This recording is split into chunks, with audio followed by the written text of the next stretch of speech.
ಕಾಸರಗೋಡಿನಲ್ಲಿ ನೂತನವಾಗಿ ನಿರ್ಮಿಸಿದಂತಹ ಮನೆಯ ಆವರಣದಲ್ಲಿ ಸೆಪ್ಟಿಕ್ ಟ್ಯಾಂಕ್ಗಾಗಿ ಜೆಸಿಬಿ ಮೂಲಕ ಗುಂಡಿ ತೋಡ್ತಾ ಇದ್ದಾಗ ಏಕಾಏಕಿ ಬೃಹತ್ ಸುರಂಗ ಮಾರ್ಗ ಪತ್ತೆಯಾಗಿದ್ದು ಇದರಿಂದ ಇಡೀ ಮನೆಗೆ ಧಕ್ಕೆಯಾಗುವ ಆತಂಕ ಎದುರಾಗಿದೆ. ಕಾಸರಗೋಡು ಜಿಲ್ಲೆಯ ಕುಟ್ಟಿಕೋಲ್ ಸಮೀಪದ ಒಟ್ಟ ಮಾವಿಂಗಲ್ ನಿವಾಸಿ ಕೆ ಸದನ್ ಎಂಬವರು ನಿರ್ಮಿಸಿರುವ ನೂತನ ಮನೆಯ ಆವರಣದಲ್ಲಿ ಈ ಘಟನೆ ನಡೆದಿದೆ. ಸದನ್ ಅವರು ಕಳೆದ 3 ವರ್ಷಗಳಿಂದ ಶ್ರಮಪಟ್ಟು ತಮ್ಮ ನೂತನ ಮನೆಯನ್ನು ನಿರ್ಮಿಸಿದ್ದು ಶೀಘ್ರದಲ್ಲೇ ಗೃಹ ಪ್ರವೇಶ ಮಾಡಲು ಸಿದ್ಧತೆಯನ್ನ ನಡೆಸ್ತಾ ಇದ್ರು. ಈ ವೇಳೆ ಮನೆಯ ಆವರಣದಲ್ಲಿ ಸೆಪ್ಟಿಕ್ ಟ್ಯಾಂಕ್ ಆಗಿ ಗುಂಡಿ ತೋಡಲು ಜೆಸಿಬಿ ಯಂತ್ರವನ್ನ ಬಳಸಲಾಗಿತ್ತು. ಗುಂಡಿ ತೋಡಿದ ತಕ್ಷಣವೇ ಭೂಮಿಯ ಅಡಿಯಿಂದ ಮಣ್ಣು ಕುಸಿದು ಬೃಹತ್ ಕುಳಿ ನಿರ್ಮಾಣ ಆಯಿತು.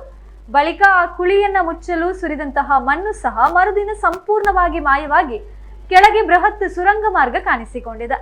ಇನ್ನು ಪರಿಶೀಲನೆ ನಡೆಸಿದಾಗ ಭೂಮಿಯ ಅಡಿಯಲ್ಲಿ ಸುಮಾರು 35 ರಿಂದ 40 ಅಡಿ ಉದ್ದ, 10 ರಿಂದ 15 ಅಡಿ ಅಗಲ ಹಾಗೂ 8 ರಿಂದ 10 ಅಡಿ ಎತ್ತರದ ಬೃಹತ್ ಹಾಳಿನಂತಿರುವ ಗುಹೆ ನಿರ್ಮಾಣವಾಗಿರುವಂತದ್ದು ಕಂಡುಬಂದಿದೆ. ಈ ಸುರಂಗದ ಒಳಗಿನಿಂದ ಬೃಹತ್ ನೀರು ಹರಿದು ಹೋಗ್ತಾ ಇದ್ದು ಸುಮಾರು 50 ಮೀಟರ್ ದೂರದಲ್ಲಿರುವ ಅಡಿಕೆ ತೋಟದ ಕೆರೆಯನ್ನ ತಲುಪ್ತಾ ಇದೆ. ಈ ವಿದ್ಯಮಾನವನ್ನ ಭೂವಿಜ್ಞಾನಿಗಳು ಸಾಯಿಲ್ ಪೈಪಿಂಗ್, ಭೂಗರ್ಭದ ಮಣ್ಣಿನ ಸವೆತ ಎಂದು ಗುರುತಿಸಿದ್ದಾರೆ. ಮಳೆ ನೀರು ಭೂಮಿಯ ಅಡಿಯಲ್ಲಿ ಇಂಗಿ ಕೆಳಭಾಗದ ಮಣ್ಣನ್ನ ಕೊಚ್ಚಿಕೊಂಡು ಹೋಗೋದ್ರಿಂದ ಭೂಮಿಯ ಅಡಿಯಲ್ಲಿ ಇಂತಹ ಸುರಂಗಗಳು ಅಥವಾ ನೈಸರ್ಗಿಕ ಕಂದಕಗಳು ರೂಪುಗೊಳ್ತವೆ.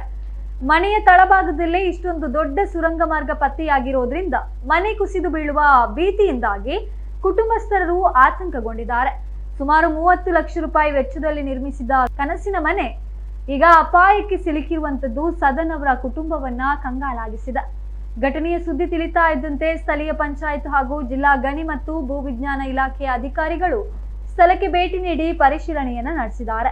ತಿರುವನಂತಪುರದಿಂದ ನಿಪುಣ ಭೂವಿಜ್ಞಾನಿಗಳ ತಂಡ ಆಗಮಿಸಿ ಹೆಚ್ಚಿನ ಅಧ್ಯಯನವನ್ನ ನಡೆಸಿ ಸೂಕ್ತ ಪರಿಹಾರವನ್ನ ಸೂಚಿಸಲಿದೆ. ಸದ್ಯ ಈ ವಿಸ್ಮಯಕಾರಿ ಸುರಂಗವನ್ನು ನೋಡಲು ಅಕ್ಕಪಕ್ಕದ ಗ್ರಾಮಗಳಿಂದ ನೂರಾರು ಜನರು ಆಗಮಿಸುತ್ತಿದ್ದಾರೆ.